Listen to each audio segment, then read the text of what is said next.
Hola, hola familia de la fe, este es el día que ha hecho el Señor, nos alegraremos y nos gozaremos delante de Él. ¿Cómo están ustedes? Yo soy Pastor Juan Córdoba, yo sirvo aquí en Nueva York, a la iglesia, el cuerpo de Cristo por más de 30 años. Para mí es un privilegio poder compartir con ustedes las inescrutables riquezas del Evangelio de Jesucristo. Así que busque su Biblia, su libreta, algo en que escribir. Continuamos nuestra, Dios te bendiga, Carla, la primera, Dios te bendiga, desde Japón creo que, ¿verdad? Qué bueno poder verte, que está en línea. Bendiciones a ti, a tu familia, allá. Quizás el Señor me permite un día ir para allá a predicar, pero en español o inglés. Bendito sea el Señor. Qué bendición poder compartir con ustedes las palabras de Dios. Estamos ubicados en Romanos capítulo 9.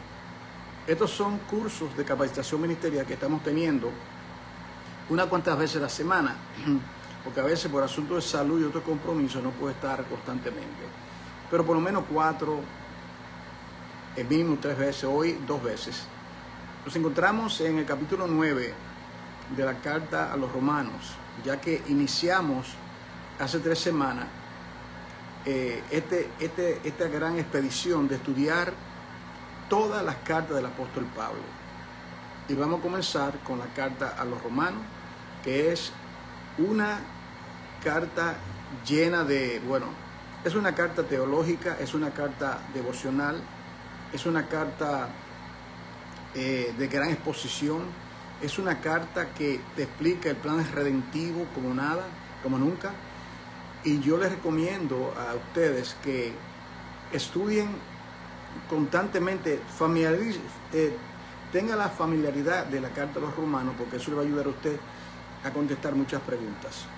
Está saturada de citas del Antiguo Testamento. Pablo, el gran siervo de Dios, misionero, apóstol, escritor, teólogo, rabino, y por ahí sigue. Y nos encontramos en el capítulo 9, la segunda parte en estos momentos. Por favor, oremos juntos. Padre, en ese nombre que es sobre todo nombre, mi corazón, oh Dios, rebosa palabra nueva. Mi pluma es de un escribiente bien ligero. Señor amado, gracias, Padre, gracias. Me llena de gozo, Padre, de mucha alegría poder, Padre mío, compartir tu palabra. Un privilegio que de ninguna manera merezco. Pura gracia, pura misericordia. Y yo quiero expresarte, Señor, con todo mi corazón, que te agradezco que me lo permita hacer. Padre, ayúdame. Dependo de ti. Espíritu Santo, ven con una doble porción de tu entendimiento para poder explicar este capítulo, Padre, que causa tanta división en el cristianismo. Ayúdame, Padre, ayúdame, por favor. En el nombre de Jesús, amén. Dios te bendiga, querida hermana Mercedes. Bien. El apóstol Pablo ha estado explicando del capítulo 1 al 8 y quiero recordarle que la Biblia no fue escrita en capítulos ni en versículos, sino que es un pergamino continuo. Es importante que se capte eso, que no fue escrita de esa manera. Entonces, yo he estado contestando la pregunta, tratando de desmantelar la teoría del reemplazo. La teoría del reemplazo, literalmente, por siglos, le ha hecho daño a el propósito de Dios. La teoría de reemplazo dice lo siguiente: por cuanto Israel, el pueblo de la promesa, fracasó en cumplir la ley, fue desobediente constantemente. Toda la historia de Israel es una historia de rebelión contra Dios. Quebrantaron el pacto, mataron a los profetas, culminaron matando al Señor Jesús. Por tanto, esto es un hecho. Dice el cristianismo que Dios ha reemplazado a Israel por la iglesia. Eso es lo que dice. Eso los enseñan en seminarios. A mí me lo enseñaron cuando yo estudié. Cuando yo estudié teología, me lo enseñaron. Hace quizás 30, 40 años, yo tuve que descartar. Lo que tuve que hacer, tuve que desaprender eso, ¿verdad? Para entonces que el vino nuevo de la palabra de la revelación pudiese llegar a mi entendimiento. Y aún sigo estudiando y aún sigo aprendiendo y desaprendiendo. Pablo desmantela esa teoría del reemplazo, porque sabía que por cuanto los judíos como nación en los tiempos de Pablo, él veía que solamente pocos judíos habían aceptado a Yeshua el Mesías, como ellos dicen. Entonces, esa pregunta tenía que surgir en la mente de los judíos mesiánicos, es decir, porque no se llaman cristianos, judíos mesiánicos, y que de Israel, porque solamente hay un grupito. ¿Acaso Dios no le ha dado tantas promesas desde el tiempo de Moisés, etcétera? ¿Por qué? Entonces, el apóstol Pablo responde a esa pregunta. De ninguna manera Dios ha desechado a Israel. De ninguna manera. Y yo quiero ser reiterativo.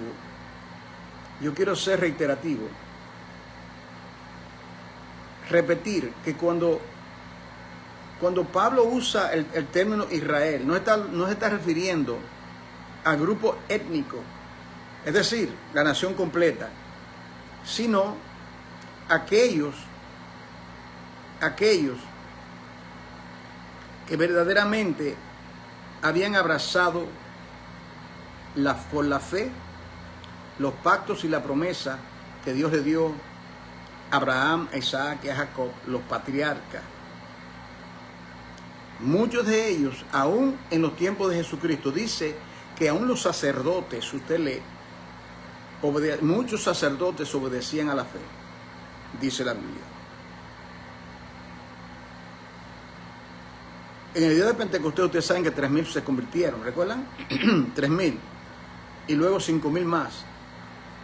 Y luego Pablo, como misionero de los gentiles, arropó Europa y todas las regiones con el evangelio hasta que ha llegado de una manera extraordinaria a la vida suya y a la vida mía, debido a la predicación.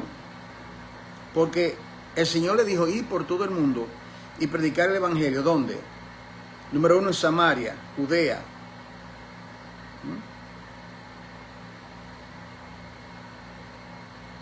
Jerusalén, Judea, Samaria y hasta los últimos fines de la tierra. Nosotros estamos en los últimos fines de la tierra, en los rinconcitos. El evangelio nos ha llegado. Entonces decir que la que lleva la voz cantante es la iglesia y que Israel como que ya Dios lo tiene ahí olvidado porque ellos se rebelaron, eso es un gran error. Es un gran error que satura los púlpitos. Son tantas las veces que eso se predica, se han escrito libros, se han escrito tomos.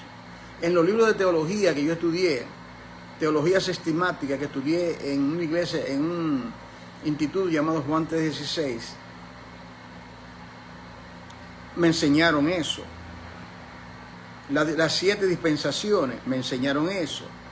Entonces yo tuve, según pasó el tiempo, y según el Señor en su gracia quería mostrarme, descartar eso que estaba errado. Y digo, aprender de nuevo y desaprender. Entonces Pablo, aquí, abre tu Biblia por favor, a Romanos capítulo 9. Ten una Biblia a mano, ¿verdad? Ten una Biblia a mano. Déjame decir algo sobre los pactos, porque a veces hay confusión. Por ejemplo, lo que se llama las dispensaciones, que son 7. Por ejemplo, se dice la etapa de inocencia. Eso se refiere cuando Adán y Eva no habían pecado. La etapa de la conciencia, cuando Adán estaba consciente y había pecado. La etapa de realización de gobierno humano, cuando comienzan los gobiernos. La etapa de la ley, el monte Sinaí. La etapa de la gracia. La etapa de la gran tribulación y la etapa del milenio. Así divide este esquema de cosas. Ahora, los pactos no van así. Pacto abrahámico.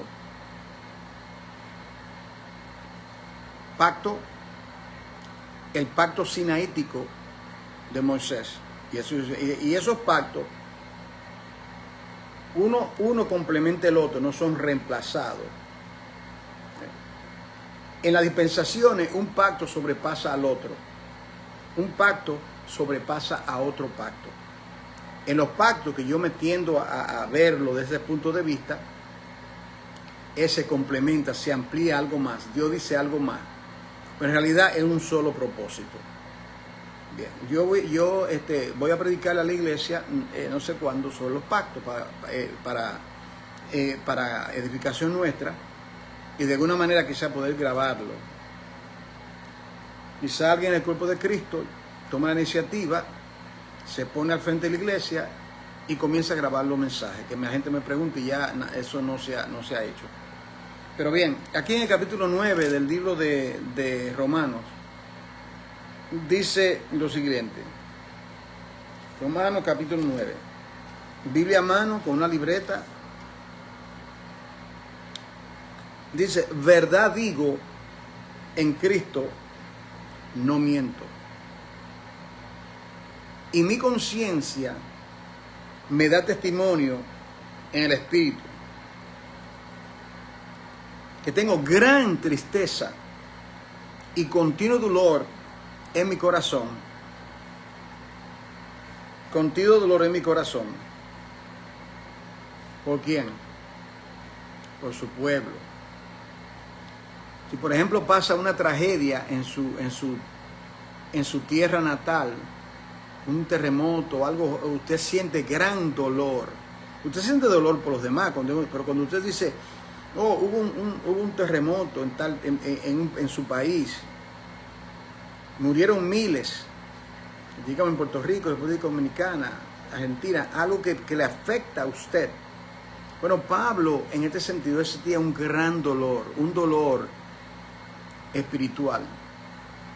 De tal manera que en el versículo 3, él dice, yo deseo yo mismo ser anatema, separado de Cristo, por amor a mis hermanos, que son parientes según la carne. Es decir, los judíos según la carne. Yo tengo gran dolor. De tal manera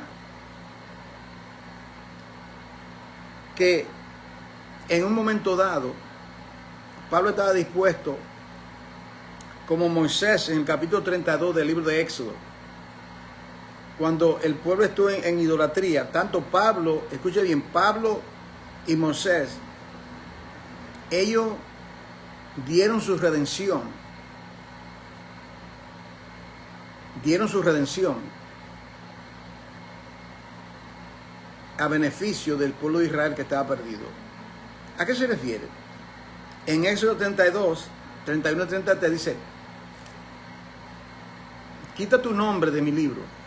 El libro que ha escrito, quita, si tú no perdonas a este pueblo. El dolor al ver a Israel danzando delante de un becerro de oro. ¿Ustedes recuerdan esa parte?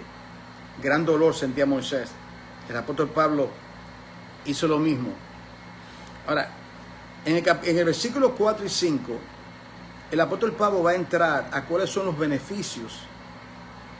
Los beneficios, como en Romanos 3. ¿Qué ventaja hay en ser judío? Entonces, ahí él comienza a decir cuáles son las ventajas. dice en el versículo 4, dice Pablo de su pueblo, dice que son israelitas, de los cuales son la adopción. Dios adoptó, no a una nación gentil, adoptó a los israelitas, los descendientes de Jacob. Los descendientes de Jacob Jacob tuvo 12 hijos, Jacob e Israel son la misma persona. Jacob engendró 12 hijos, esos 12 hijos fueron los 12 patriarcas, y de esos 12 hijos se formaron las 12 tribus de Israel, ¿verdad? Las 12 tribus, todo el pueblo creció hasta 2 millones allá en Egipto. Y dice, mire todo lo que dice: la adopción, la gloria, el pacto, la promulgación de la ley, el culto, la promesa de quienes son los patriarcas, de los cuales según la carne vino Cristo, el cual es Dios sobre todas las cosas, bendito por los siglos. Amén. Entonces Pablo comienza a decir: yo tengo gran dolor por ese pueblo. Yo estoy bien consciente de que Dios escogió a Israel y que fue un pacto eterno con ellos. O sea, decir como que Dios hace un pacto, y luego si las cosas no salen bien, como él dijo, Dios viola su pacto y coge a Israel como nación y la lanza en la piscina de la humanidad, como lo considera ellos igualito que todo el resto de ellos. No, Dios hizo un pacto con ellos. Ese pacto todavía está en función. Ese pacto que Dios hizo con ellos continúa. Lo que está pasando ahora, mientras ese pueblo que todavía tiene el corazón endurecido y un velo, es que Dios le abrió la puerta a todas las naciones gentiles. Y ahí entramos nosotros. Pero vamos a ver en breve de qué manera es que entramos a ser parte de ese pueblo, del pueblo de Israel. Somos parte del pueblo de Israel. Oh, sí, no me estoy refiriendo a Israel étnico. Somos parte de Israel, ¿entiendes? Pero no del pueblo, en el sentido de que somos descendientes directos. Somos parte del pueblo de Israel porque todos los que son de la fe de Abraham son hijos de Abraham, según la promesa. Es una identidad espiritual la que tenemos nosotros los gentiles con Israel. No es una identidad étnica. Usted sigue siendo puertorriqueño, ecuatoriano, dominicano, mexicano, pero usted es parte de lo que Dios le dijo a Israel. Porque de la misma manera que Abraham fue justificado por la fe, todo ser humano es justificado por la fe. Entonces, Pablo dice que la adopción, Dios adoptó a Israel. Cuando Israel era muchacho, yo le amé, escuche, y de Egipto llamé a mi hijo. Dios lo llama a su hijo. Mira, ya te he dicho que deje ir a mi hijo para que me adore. ¿Cuál de ellos? Eran millones, porque Dios en Israel, esos 2 millones que estaban allá en Egipto, Dios lo miraba como uno solo, el primogénito. ¿Recuerda el cordero? Miles de corderos fueron ofrecidos. Y Dios dice, la congregación matará el cordero. ¿Usted me está entendiendo? Dios veía solamente un cordero y él estaba mirando en la tipología, estaba viendo a Cristo, que posteriormente había de redimir a todos. Ahora, entonces lo primero que dice que son que ellos fueron elegidos. ¿Es favoritismo? Eso no es favoritismo, es soberanía. que el alfarero quiere coger un barro, que el alfarero decida poner su corazón en un pueblo, Dios hace lo que quiere. Te lo digo de otra manera, lo que le da la gana, Dios hace. Ay, ¿por qué? Bueno, él no quiso coger Egipto, a Siria, Dios escogió ahí. Entonces, a través de los siglos, han querido tumbarle. Mira lo que está pasando a través de los siglos. Quieren tumbar, usurpar, sacarlo de la tierra. No lo van a lograr. Siglos y siglos y siglos. Y que bomba, y que esto, y que el otro, y que Siria, y que Irán, y que Irán. Ahí está. Dios cumple su propósito. Nadie puede vencer. No a Israel según la carne, porque está en rebelión. Es la promesa, el pacto que Dios hizo. Dios no va a mentir. Como Dios no va a mentir, su palabra se va a cumplir.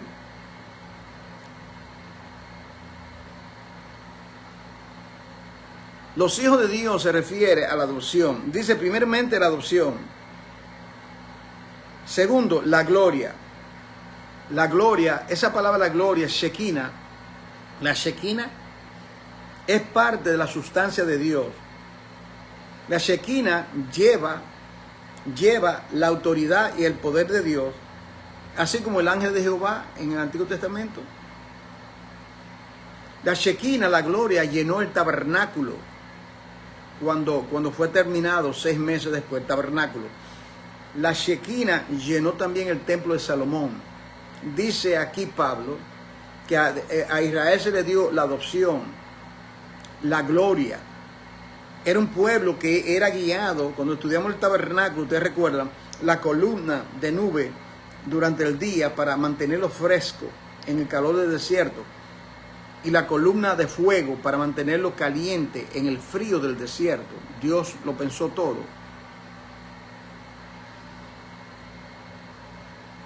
No encontramos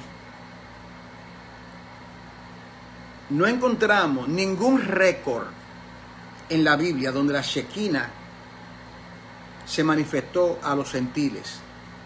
Usted ha encontrado en la Biblia que la gloria del Señor cayó sobre un templo gentil, a un grupo de gentiles.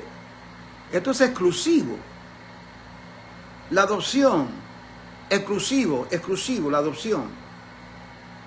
Segundo, la gloria, la Shekinah, la manifestación visible de la presencia de Dios. Procura el curso del tabernáculo, lo que no lo han visto, el curso que duró creo que 3 o 4 meses. Continuamos. Todos los pactos son pactos hebreos. Dios no hizo ningún pacto con ningún gentil. Estemos claros en eso. El pacto abrahámico, el pacto con Abraham, y el pacto y el pacto mosaico, el pacto que Dios le dio con las tablas de la ley, que luego es llamado en Jeremías 31 a 34 el nuevo pacto. Ahora, el cristianismo, debe decirle esto, el cristianismo toma la palabra nuevo pacto como el Nuevo Testamento. El nuevo pacto es, o sea, que a partir de Cristo es un nuevo pacto, que lo otro es viejo. De veras. ¿Y por qué dice Jeremías ahí mismo 31? Dice, he aquí, yo haré un nuevo pacto. Y luego te dice con quién. Con la casa de Judá y con la casa de Israel. Y esa palabra es citada por Cristo cuando parte el pan y establece la Santa Cena. ¿A qué pacto se refería Jesucristo? ¿A uno nuevo? No, a lo que dijo en Jeremías 31. Entonces, el pacto, cuando habla la palabra pacto, se refiere a Israel. Ahora, en ningún lugar se menciona a la iglesia o a un gentil en Jeremías 31 cuando habla del nuevo pacto. Esto es masivo, que se entienda. En ningún lugar en Jeremías 31 habla de la iglesia de los gentiles, habla la casa de Judá y la casa de Israel, el nuevo pacto. Dios es reiterativo en las Escrituras para que nadie quiera quitarle el crédito. Entonces, cuando uno dice así, entonces uno está diciendo que Dios ha mentido. Eso es peligroso. Los hombres, el cristianismo parte, porque Dios está despertando, hacen a Dios mentiroso cuando dicen que Dios ha reemplazado a Israel, que ahora somos nosotros, la voz cantante. Para ser parte de ese pacto, tenemos que ser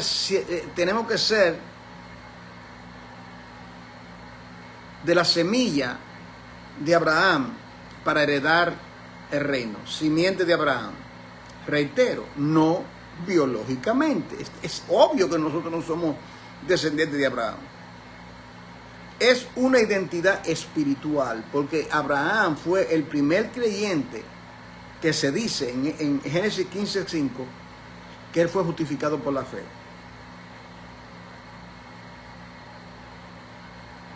Ahora, esta pregunta, quiero hacer esta pregunta. Si las promesas fueron solamente dadas a los hebreos, ¿cómo es que los gentiles son simiente de Abraham? Okay. Si las promesas fueron dadas solo a los hebreos, ¿cómo es que los gentiles llegan a ser simiente de Abraham? ¿De qué manera es que nosotros entramos a eso? La respuesta está en Romanos 11, donde Pablo habla de cómo es que los gentiles son simientes de Abraham, porque somos injertados en el olivo verde. Déjame ver si ustedes pueden ver esta ilustración. ¿Ustedes ven esa ilustración ahí? Aquí. Está la rama original y está el olivo verde, y los gentiles son injertados. Entonces, lo que es un injerto, ¿verdad? Mire aquí. Aquí dice pacto con los hebreos, y aquí dice la casa de Judá y la casa de Israel es el olivo verde. Y aquí viene un injerto que son los gentiles, somos injertados. Así es que somos parte de los pactos y la promesa del pueblo de Israel. Somos injertados. Ahora, yo quiero hacer esta pregunta. Dios va a injertar el resto de la humanidad, los gentiles, en un árbol que no sirva, que esté todo podrido. Cuando una persona, un agrónomo, espero que usted me esté entendiendo, cuando un agrónomo, un campesino en el campo, tiene un árbol que da la fruta bien dulce y tiene otro árbol que da la fruta bien agria, el agrónomo mira cuál de los árboles que tiene es el mejor, que está más saludable, coge una rama y la injerta. Ahora, ¿por dónde que yo voy? Entonces, si Israel fue desechado, si Israel ya Dios terminó, Dios va a coger ahora a los gentiles y lo va a injertar en un árbol que está todo seco. No, porque solamente fueron algunas ramas que fueron desgajadas. O sea, el cristianismo da la manera que algunos predicadores hablan sobre esto. Es como si Dios hubiese cogido a Israel y lo hubiese desgajado, completamente cortado por todas partes. Dice que algunas ramas fueron desgajadas, el árbol está todavía sembrado. A veces no entiendo por qué es tan difícil. Ya que me escribió ahí contradiciendo lo que yo dije esta mañana, siempre hay alguien que contradices. Y como dije, dame Biblia, dame textos bíblicos. ¿Por qué es tan difícil si uno lo lee simplemente, si tiene sentido? No busquemos la quinta pata del gato, cuando el gato solamente tiene 4. Entonces, la próxima ventaja es que se le dio la promulgación de la ley.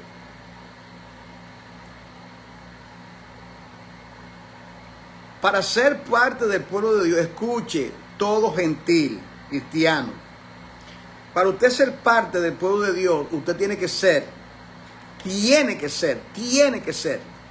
injertado en los pactos y las promesas que Dios le dio a Israel. Y aquí lo está mencionando, los beneficios. Las ricas sabias.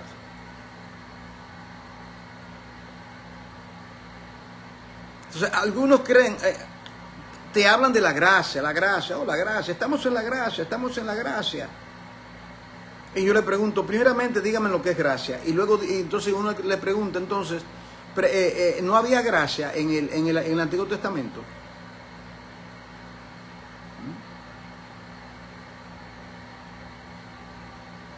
Dice Romano en el primer capítulo que se le anunció el Evangelio a Abraham. Así dice, las buenas nuevas. Ahora, se le dio la ley de Moisés, los mandamientos, la Torá, como ellos llaman, para enseñarle de qué manera Dios quiere. Mire, después que Israel salió del cautiverio de 400 años, creo que fueron 3 meses después, ellos llegaron al monte Sinaí. Ahí, mire esto, el pueblo, sígame, el pueblo que es libertado poderosamente. Luego de ser libertado, el pueblo participa de la carne del cordero y de la sangre del cordero. Éxodo 12. Luego vienen y son bautizados en Moisés. Cruzan el Mar Rojo, entran y salen, bautizados en Moisés. Cruzan al otro lado. 3 meses después llegan al pie del monte Sinaí. Dios le dice a Moisés que prepara el pueblo, que nadie pase, le da límites alrededor del monte Sinaí, y Dios les da los 10 mandamientos. ¿Por qué es así? Bueno, un pueblo que es redimido tiene que tener instrucciones, tiene que tener la Torá, tiene que tener de qué manera Dios quiere que se viva. Oh, no, pero el cristianismo dice, oh, no, eso del Antiguo Testamento, eso es para Israel. Verdaderamente, hermano querido, yo siento gran dolor en mi corazón cuando yo veo cristianos, pastores, teólogos hablar de esa manera. Me duele en el corazón. O sea, que usted quiere que sea redimido y usted hace lo que le da la gana, que Dios no le diga nada en la Biblia. Lo próximo es, dice, el culto. El culto. Es decir, el culto, de qué manera el pueblo redimido ahora se va a acercar a Dios. De qué manera ese pueblo redimido se va a acercar a Dios. ¿Qué hace Dios para enseñarle?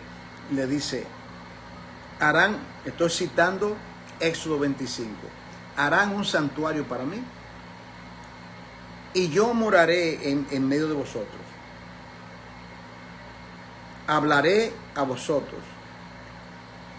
Y luego, cuando hacen el santuario, que tomó 6 meses, el tabernáculo, lo primero que Dios le dice es, le habla de las 5 ofrendas. En el estudio del tabernáculo que enseñamos el año pasado, compartimos eso por 3 o 4 meses. En otras palabras, ¿de qué manera un Dios santo va a recibir a un pueblo rebelde, pecador como Israel y como nosotros? El altar, el sacrificio. todo eso tiene que ver con Cristo, hermano. Todo, absolutamente todo, tiene que ver con el Mesías. Porque primero es lo natural, lo simbólico, y luego viene lo espiritual. Primero son la sombra, los tipos, y luego viene la sustancia, el cumplimiento, la realización, que todo desemboca en la gloriosa, majestuosa persona de nuestro adorado Redentor, Cristo el Mesías, el Yeshua de Israel. Y luego dice, ¿de qué manera Dios va a tratar con el pecado de Israel? Bueno, sin derramamiento de sangre no hay remisión de pecado. Ahora, eso va a Israel. ¿Qué significa eso? Que sin derramamiento de la sangre de Cristo no hay remisión de pecado. Es lo mismo, hermano. Es lo mismo, pero de una manera gloriosa, cumplida en el Mesías. Pero primero Dios lo hizo con Israel, Dios se lo enseñó porque venía algo, lo que se iba a decir después. El altar de bronce para expiar el pecado. El sacrificio de Cristo, querido hermano, el sacrificio de Cristo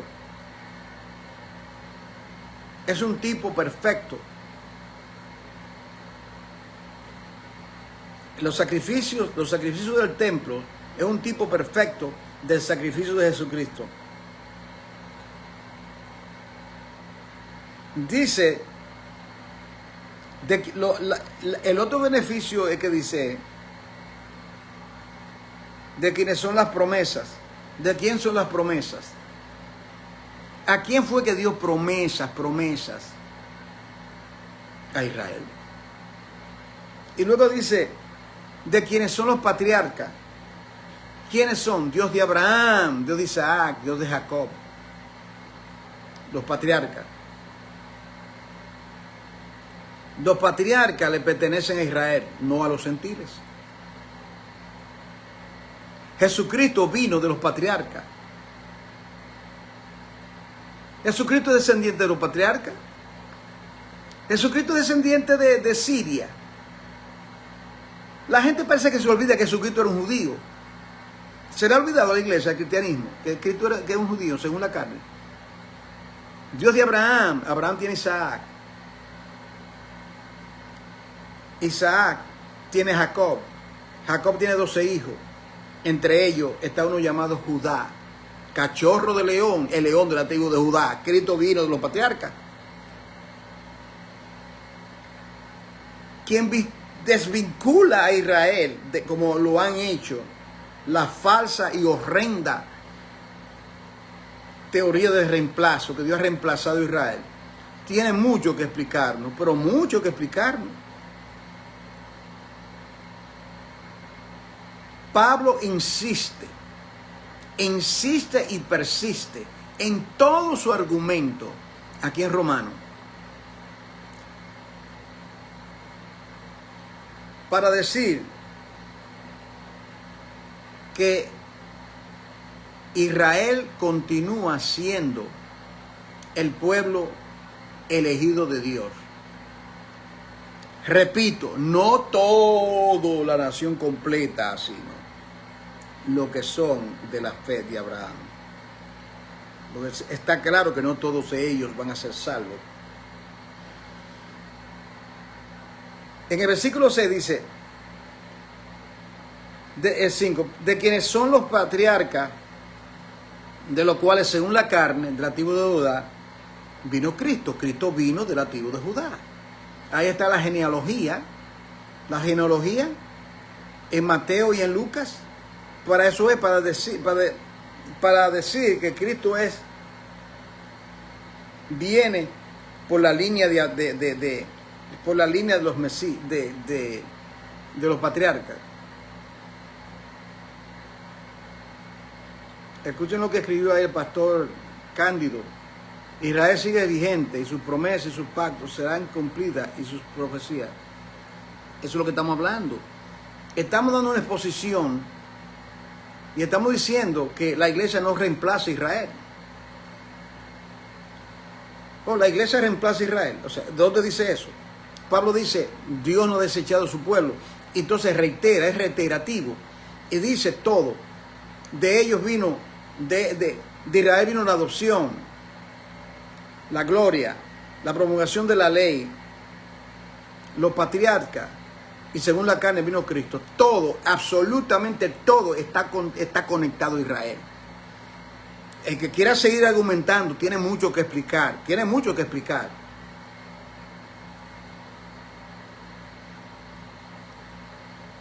Y dice el versículo 6, escuche bien,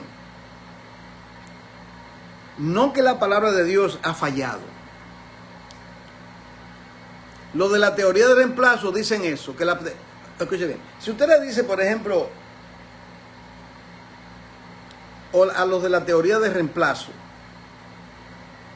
usted le dice, ¿usted cree que cuando Dios habla, Dios falla, que su palabra falla? No, claro que no, hermano. Y eso mismo te dicen que Dios canceló el pacto con Israel, que Israel ya no sigue siendo el pueblo de la promesa y que ahora el pueblo de la promesa es la iglesia. En ningún lugar usted va a encontrar eso. Ya comprobamos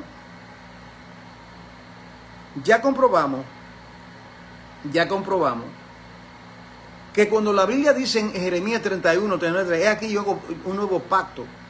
Dice, un nuevo pacto. Entonces, el cristianismo toma un nuevo pacto como algo nuevo, completamente nuevo, pero siga leyendo. ¿Con quién hizo el nuevo pacto? No como el que hice con vuestros padres, que ustedes se fueron rebeldes. El pacto que Dios le dio a Moisés fue quebrantado. Ellos no lo cumplieron, escrito en tablas. He aquí, escribiré mis leyes en vuestro corazón. Ahora, lo que cambia no es la ley, lo que cambia es dónde Dios escribe su palabra. Anteriormente lo escribió en tablas, se revelaron. Ahora, por el Espíritu Santo, por la venida del Mesías, Dios promete, pero mira que se lo promete, el nuevo pacto a la casa de Jacob y a la casa de Israel, el pueblo de Israel. El nuevo pacto fue con Israel. Yo no sé de qué manera explicárselo a la gente. Mire, hermano, como pastor, en la misma iglesia, y argumento. Wow, Dios mío. Me escribieron ahora, alguien me escribió algo como, ya yo no voy a decirle nada a esa persona. Es repetir lo mismo, y lo enseño. Digo, Dios. Ven oración a Dios que te muestre, ¿verdad? Entonces, dice el versículo 6, no que la palabra de Dios ha fallado. Escuche bien. ¿Cuál es el problema de Israel? No es que la palabra de Dios falló. Mire cuál es el problema. El fallo está en esto. En que no todos los que descienden de Israel, entiende a Jacob, no todos los que son descendientes de Jacob son israelitas. Usted recuerda en el Nuevo Testamento que Cristo le dijo a Natanael, aquí un verdadero israelita, en el cual no engaño, un verdadero israelita. ¿Qué implica Cristo? Que no todos los israelitas son verdaderos. No decían los fariseos a Cristo, nosotros somos descendientes de Abraham, nuestro padre es Abraham. Y Cristo dijo, sí, el diablo es vuestro padre, ustedes quieren matarme. Vosotros sois de vuestro padre el diablo y querer acabar conmigo. ¿Recuerdan? Vosotros sois de vuestro padre el diablo.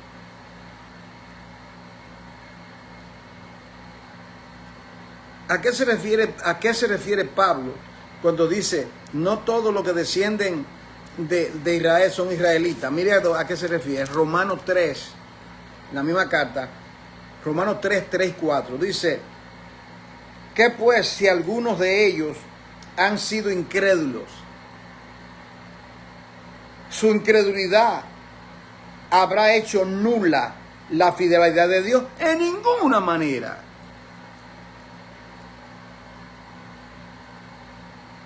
es una expresión de los rabíes. O sea que Pablo fue educado en la escuela de Gamaliel. Entonces dice Pablo, es como decir, en realidad dice, en inglés dice, esa expresión de ninguna manera en inglés dice, heaven forbid, que el cielo no lo permita. Es un grito de alarma. ¿Cómo va a ser? ¿Estás tú loco? Diría un dominicano.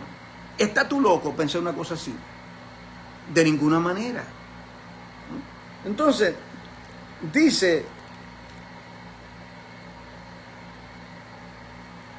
mire esto. Déjame explicarle eso. El judaísmo vio y ve la redención como algo nacional. Por eso ellos cuando leen, por ejemplo, Isaías 53, ellos dicen que eso se refiere a Israel. El siervo sufriente es Israel.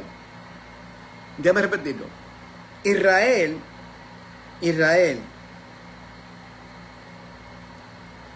ve la redención como algo nacional. El cristianismo ve la redención como algo personal.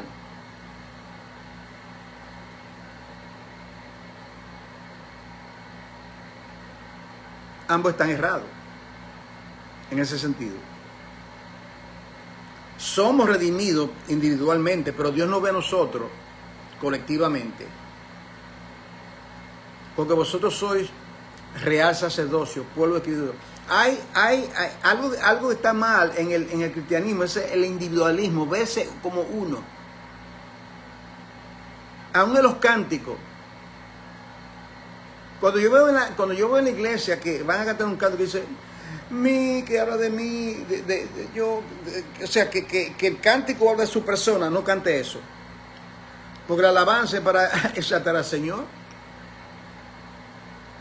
Bueno, en himnología ya vimos eso, ¿verdad? Entonces aquí, ok.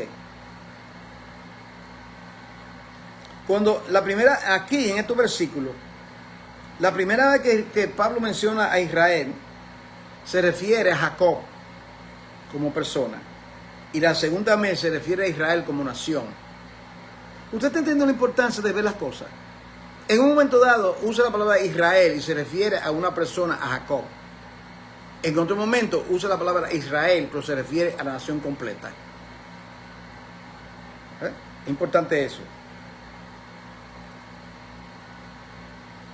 Dios le dijo, oiga esto, a un individuo, para que usted pueda, a un individuo le dice, no se le llamará tu nombre Jacob, sino Israel. Porque ha luchado con Dios y ha vencido. Génesis 32, 28. Entonces, a partir de ahí, ¿qué está implicando? Que ese que era un individuo llamado Jacob, ahora Dios lo ve como Israel, entendiendo que lo va a ver ahora como la descendencia, la totalidad. Espero que eso esté claro, ¿verdad? Entonces, Pablo, ahora, ya a ver si tengo tiempo para entrar a esto. Dice, oiga esto, versículo 7, dice, ni por ser descendientes de Abraham son todos hijos. Usted ve, no es la etnia de Israel, no por ser descendiente, sino, escuchen bien, en Isaac te será llamada descendencia. En Isaac te será llamada descendencia. Eso Dios le dijo a Abraham en Génesis 21, llamada descendencia.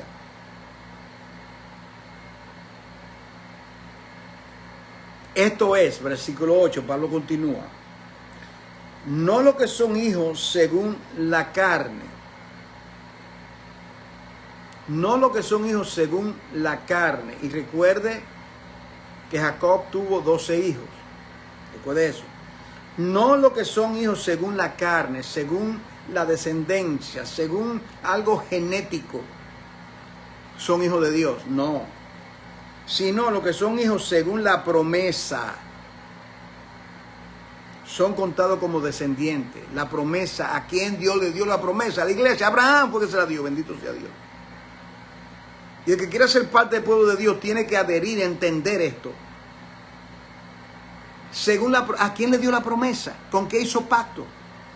Lo hizo con Israel, lo hizo con Abraham. Con ningún gentil Dios hizo pacto. Versículo 9. Porque la palabra de la promesa, mire la promesa, ¿cuál es?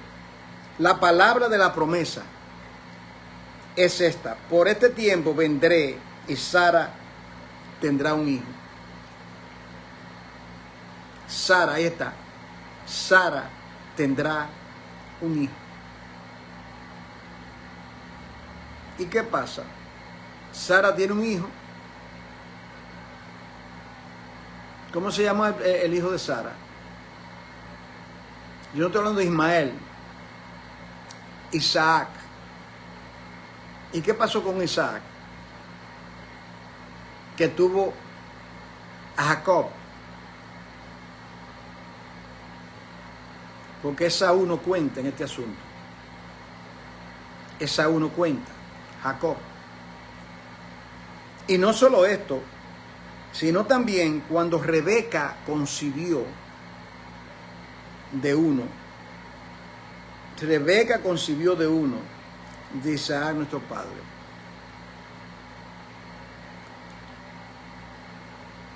Pues no habían aún nacido, ni habían hecho aún ni bien el mal, para que el propósito de Dios conforme a la elección permaneciese. La elección. Los calvinistas toman esto y lo toman, lo tuercen y dicen la elección de individuos. No, está hablando de una nación, bendito sea Dios. La elección de Israel, no de un individuo. Según la elección,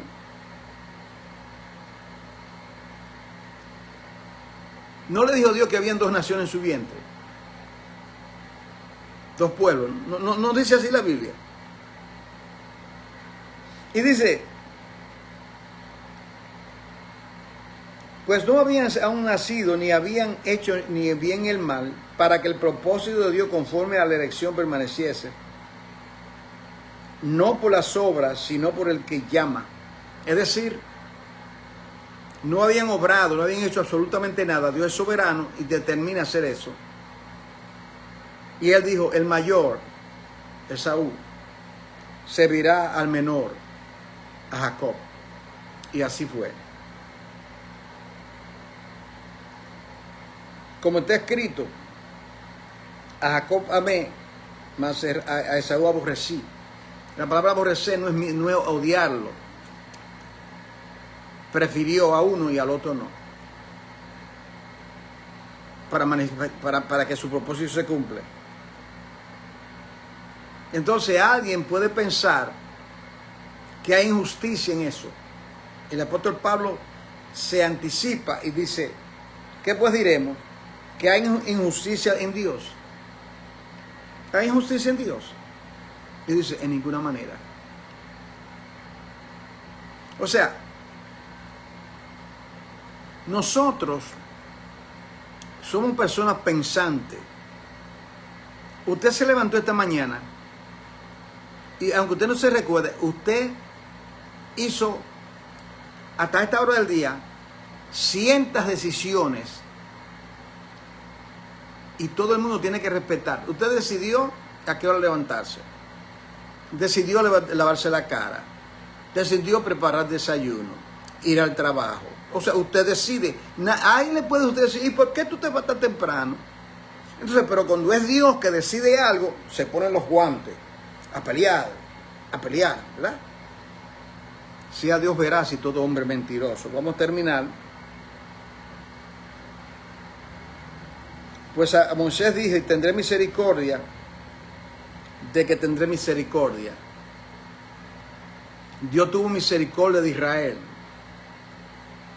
como nación y no tuvo misericordia juntamente con Israel. Pero luego Dios también tiene misericordia de las otras naciones. Entonces, me complaceré de que me complaceré. Así que no depende del que quiere ni del que corre, sino de Dios que tiene misericordia. Entonces luego habla aquí.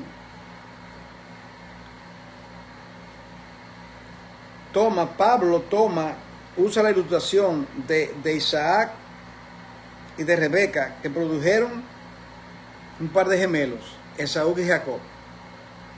El mismo padre y la misma madre, en la misma preñez. Mas sin embargo, Dios divide, elige y separa. Mira el proceder de Dios. Dios divide, elige y separa. Recuerda esta expresión. Dios divide, elige y separa. Dios divide, separa. La saco de arriba y la saco de abajo. Dios divide los 6 días de la semana y separa uno llamado el día de reposo, que él habla en Génesis. Dios divide, elige y separa a los muchachos. Divide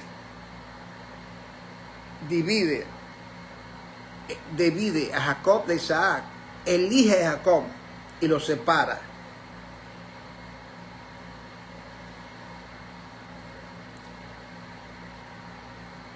Uno será considerado hebreo, Jacob.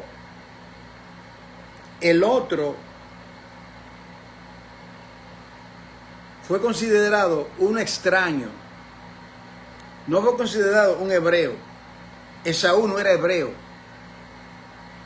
Fue expulsado.